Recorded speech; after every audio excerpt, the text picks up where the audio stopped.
Meskipun mereka belum minta maaf, maafkan. Karena orang takwa itu salah satu sifatnya adalah memaafkan.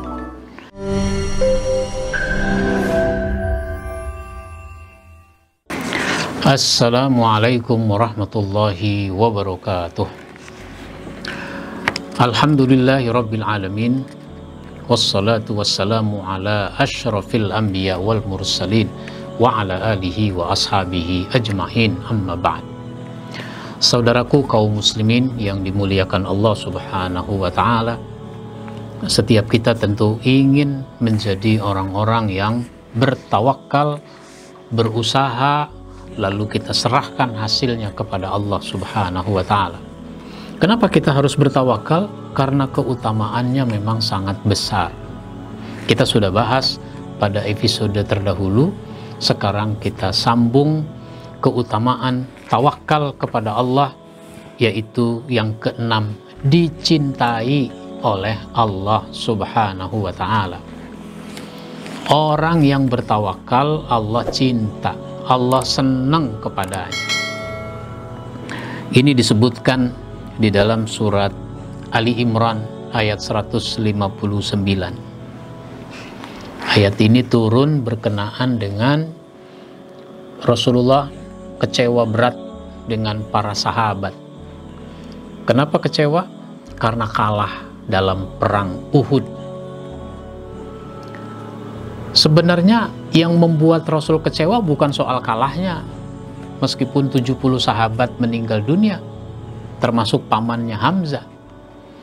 Tapi yang membuat Rasul kecewa adalah karena kekalahan ini disebabkan kelalaian sebagian sahabat. Orang bilang menang kalah itu kan biasa. Yang tidak biasa kan kalah melulu. Nah, dulu waktu perang Badar ini musuh sudah dikalahkan. Sekarang kenapa jadi kalah pada waktu perang Uhud? Mestinya kalau ibarat pertandingan, mentalnya mental juara. Nah, itu begitu. Tapi perang sudah kalah, mau dikata apa? Kenyataan harus diterima. Perang ini kalah. Maka Rasul tidak boleh larut dalam kekecewaan. Maka Rasul diarahkan oleh Allah subhanahu wa ta'ala dengan turunnya ayat ini. Ali Imran 159. A'udzubillahi minasyaitonirrajim. Fabima rahmatin minallahi lintalahum walau kunta fazzan ghalizal qalbi lan faddu min haulik. Dengan sebab rahmat Allah kamu lemah lembut. Seandainya kamu berhati kasar, bersikap kasar, orang akan menjauh dari sekelilingmu. Ini perjuangan masih panjang. Kamu harus konsolidasi. Jangan sahabat jadi menjauh dari engkau. Konsolidasi lagi. Maka diarahkan dengan 3 arahan. Apa itu? Fa'fu anhum. Maafkan mereka. Kalau begitu maafkan mereka. Memang mereka salah. Ya, orang salah maafkan.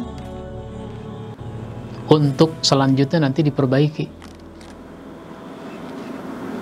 Meskipun mereka belum minta maaf, maafkan. Karena orang takwa itu salah satu sifatnya adalah memaafkan. Bukan menunggu orang minta maaf baru memaafkan, tidak. Meskipun belum minta maaf, memaafkan. Fa'fu anhum. Yang kedua malah wastaghfir lahum. Mendoakan biar supaya dimaafkan oleh Allah. Wah, ini luar biasa. Doa itu biasanya dari hati yang paling dalam. Jangan doa basa-basi. Memaafkan jangan basa-basi.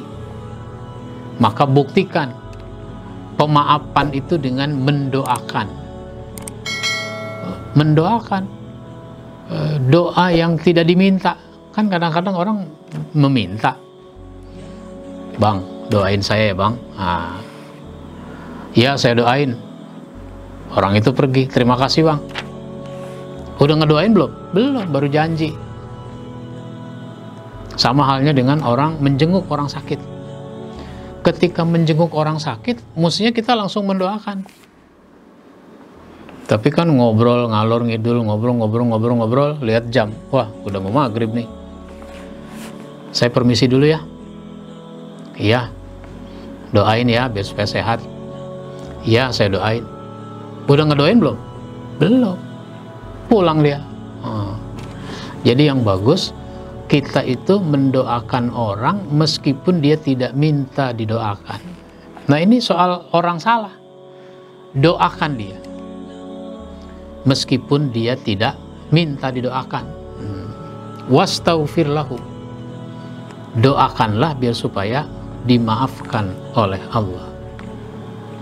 Yang ketiga, arahan kepada Nabi itu adalah wasyawirhum fil amr, bermusyawarah dengan mereka.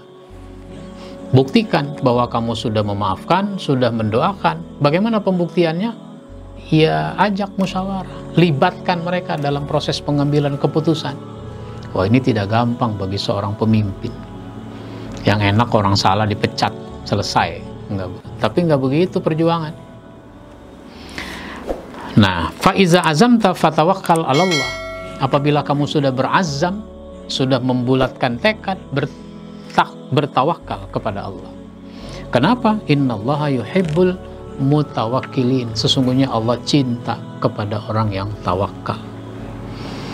Nah, di situ pentingnya kita tawakal sehingga kita dicintai oleh Allah. Dicintai orang saja kita senang, dicintai keluarga kita senang, apalagi dicintai oleh Allah Subhanahu wa ta'ala.